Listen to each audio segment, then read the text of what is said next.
Good afternoon, I'm Russell, and this is Piano Outlet. I haven't made a video in a while. I don't know, I guess I've gotten kind of lazy with the holidays and New Year and everything. But we're back at work here at Piano Outlet, and we're working on a lot of player pianos these days. We've got piano disc going on with a new system called Prodigy 2. We're upgrading Disklavier Mark IVs to the Enspires. Just very, very busy with player systems. They're like a big thing that keeps the piano business going, because believe me, if you folks who didn't want player systems or wanted player systems didn't get them or whatever, there wouldn't be a lot of pianos being sold, because we do sell a lot of pianos with player systems. What I want to do today is I want to go over, because I get calls all the time. People from YouTube call me up and they say, my such and such isn't working. How could I get it working? And these are player systems from like the 1980s that run on floppy disks. I mean, you probably can't even find a computer that runs on a floppy disk anymore, never mind a player piano. But let's just go over the generations of Yamaha Disklaviers from the very beginning till today.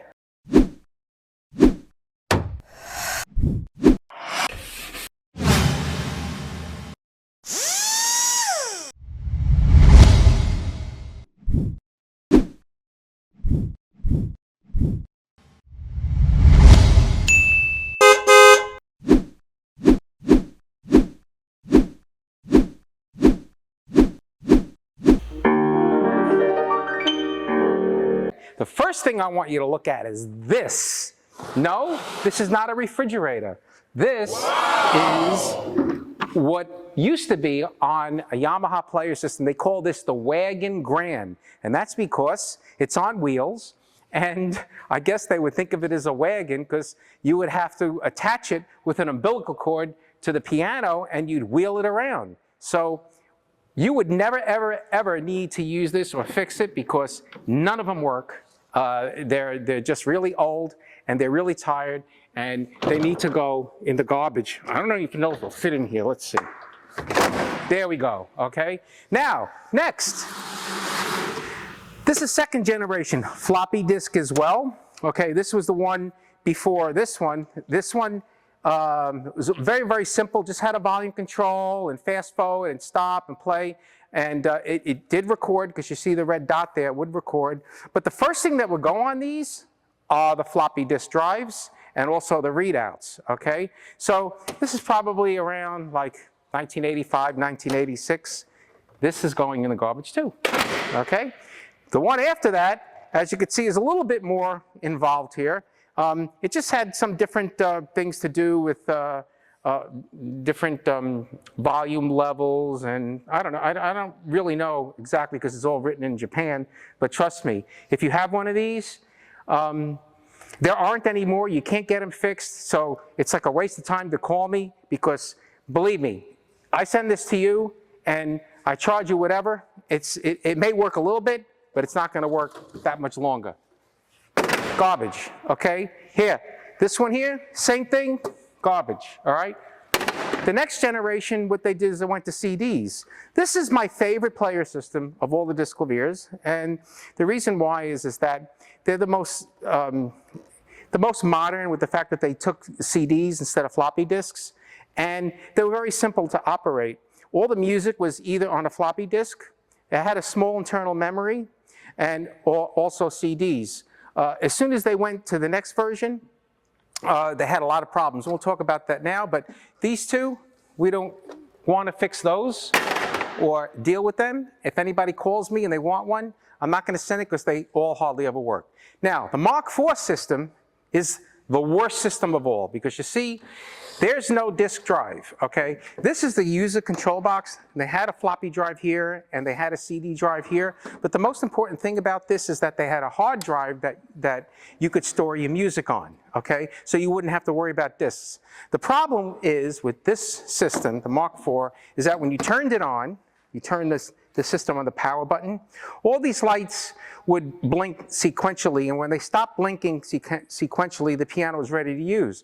Well, the problem was, it would take like 3 to 4 minutes where you'd sit there waiting for this thing to go through its boot up process, because it's like an old computer that takes forever to boot up. And that's exactly what this is, because there's a hard drive in here. And the problem with a hard drive is, in order for it to fire up and access its memory, it's always spinning.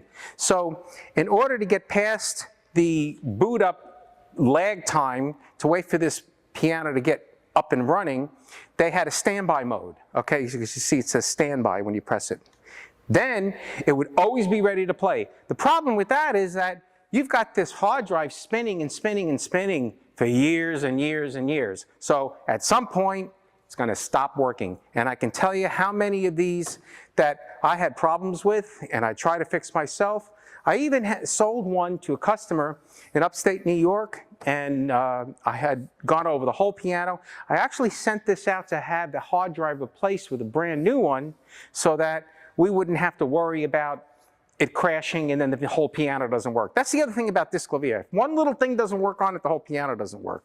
So, and don't you know it, I sent it out, and after 2 weeks, the customer calls me up, it doesn't work. Nothing works on the piano. The silent system doesn't work, the floppy disk don't work, nothing works on it. So I said, well, you could send it back to me and I'll give you a refund or whatever. And they said, no, they like the piano the way it's gonna keep it. So this one too is trash. We throw this in here, never see it again. That's it.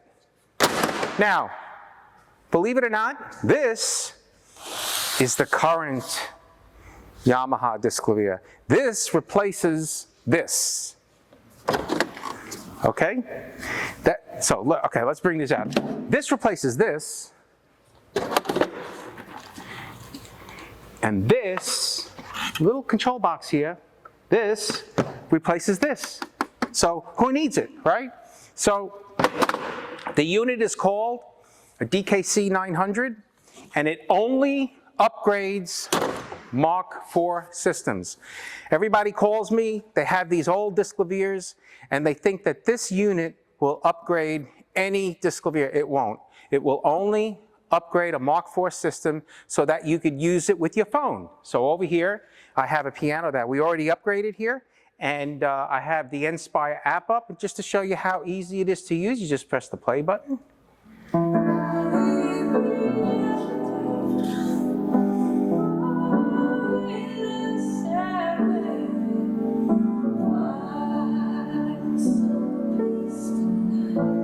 Okay, gives you an idea of that. Okay, now, one thing that I want to talk about is, just for the heck of it, I want to show you the underneath of these pianos.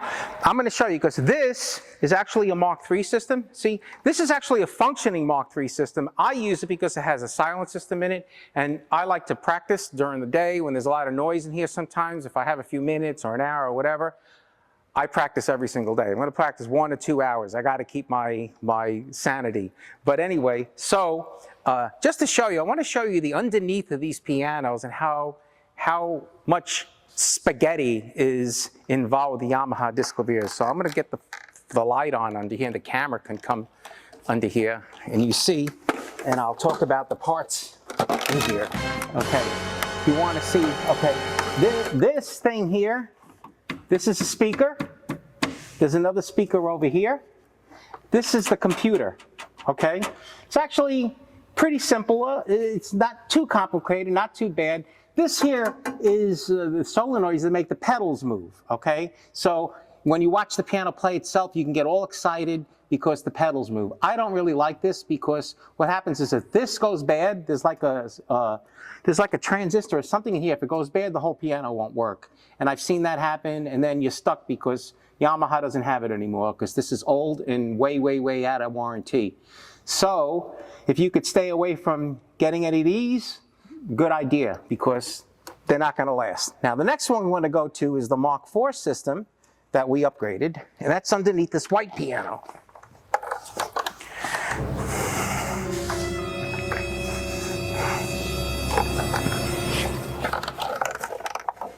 Do you see what a nightmare this is?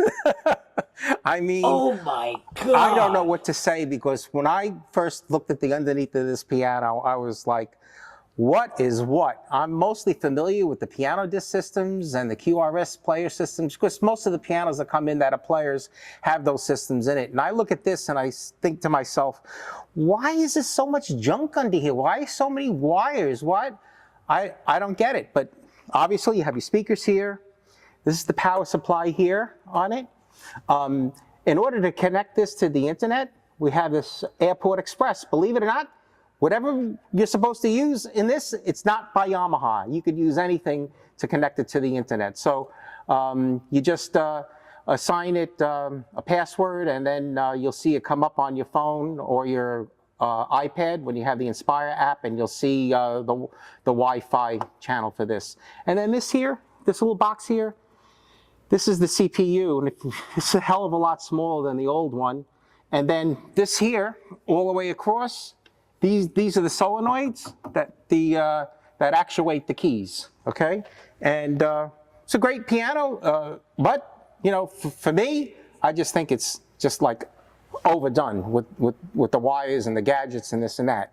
And I'll tell you why. It's piano disc, okay? Now I'm going to show you piano disc, all right?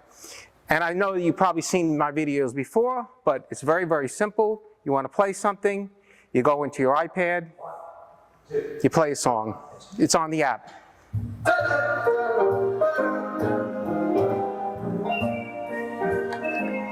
It's like smile, darling, or smile, or when you smile, it's just a sort of unabashedly positive sort of song. Skies are gonna clear up, put on a happy face. Chalk those clouds and tear up, put on a happy face. Okay, so now let's talk about the electronics with the piano disc that's under this piano, okay? Because it's kind of almost ridiculous when you compare it to the Disklavier, all right?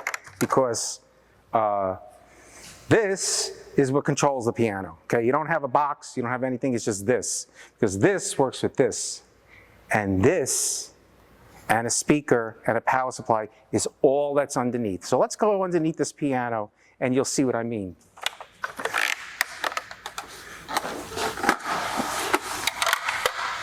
Okay, so over here is the processor that I just showed you. It's connected here. This is the power supply. It's like a fraction of the size of the Yamahas, okay? This is the pedal solenoid. It makes the pedals work inside the piano. You don't need anything to make the pedals move. I don't know what it is with this need to watch the pedals move.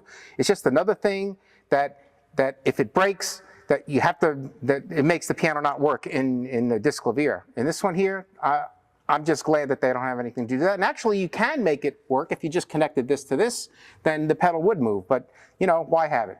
So this is the pedal solenoid that takes the place of that big box on the Disklavier. It's just this little guy here. And then obviously, you have your speaker. You only need one speaker, because trust me, when this piano is in your house, you're not going to be blasting it. You're going to want to have a glass of wine. You want to be able to talk on the phone. You want to, you know, have a nice atmosphere. If you want to connect it to external speakers, you have at it. But for the most part, people want the piano to play quiet, and one speaker is just enough. And notice, this is the same speaker that you'll see in the Yamaha Enspire, because that's one thing that's really, really good that I like are these Yamaha MSP speakers. They're probably the best that you can get and put on your piano. So as you can see with this, it's just much more simple to work on. It's a piece of cake, and I highly recommend it, all right? So anyway, I hope that clarifies a lot of questions that people have when they call me and they ask me about this Disklavier and that Disklavier. Unfortunately, if your Disklavier is from the 80s and 90s, it's just sometimes it's just better to say goodbye to the past, because there's no way that you just can keep them going and going and going, because there's just not any working units or parts out there. Anyway, I hope you enjoyed this, and subscribe and do all that good stuff, and thank you for watching.